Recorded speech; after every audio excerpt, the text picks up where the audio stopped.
Hello everyone, welcome back to my channel. ধনেপাতা হাতে নিয়ে দাঁড়িয়ে আছি। আজ রান্না হচ্ছে সরিষার পেস্ট দিয়ে পাবদা। মাছগুলো বেশ বড় ছিল, কয়েকটা মাছ হাফ করে মুচমুচো করে ভেজে নিচ্ছি। আর আস্তগুলো হচ্ছে সরিষার পেস্ট দিয়ে। যাক, এই ফাঁকে আমি স্নানটা সেরে আসি। সব কিছু দিয়ে পেঁয়াজ কুচি, কাঁচা লঙ্কা চির করে দিলাম, সরষা পেস্ট, নুন, হলুদ সব দিয়ে এবার ঢাকা দিয়ে চলে যাই স্নানে। এসে দেব ধনেপাতা কুচি। বাস, চলো স্নানটা সেরে আস চটপট।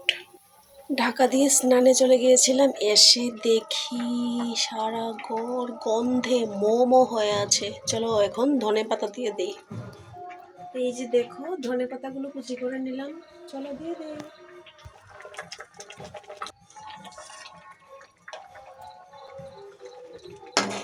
এখন একটু ধনেপাতা পেস্ট করে নেই। দেখো, ভাত বেড়ে নিলাম, নিয়ে নিলাম মুচমুচে মাছের মাথার ভাজা, তার সাথে নিলাম ধনেপাতার পেস্ট। চলো খেয়ে নেই, চলো ভাত খেয়ে নেই। রান্না বান্না সেরে, স্নান ধান সেরে, ভাত টাত খেয়ে এখন চলে যাচ্ছি ছেলের কাছে আগরতলাতে। এই দৌড়চাপের মধ্যে আমি আছি, ঠিকভাবে ভিডিও করতে পারছি না, ভিডিও পোস্ট করতে পারছি না, ভয়েস দিতে পারছি না, এই চলছে। চলো তাহলে এখন স্টেশন যাওয়া যাক। টাটা।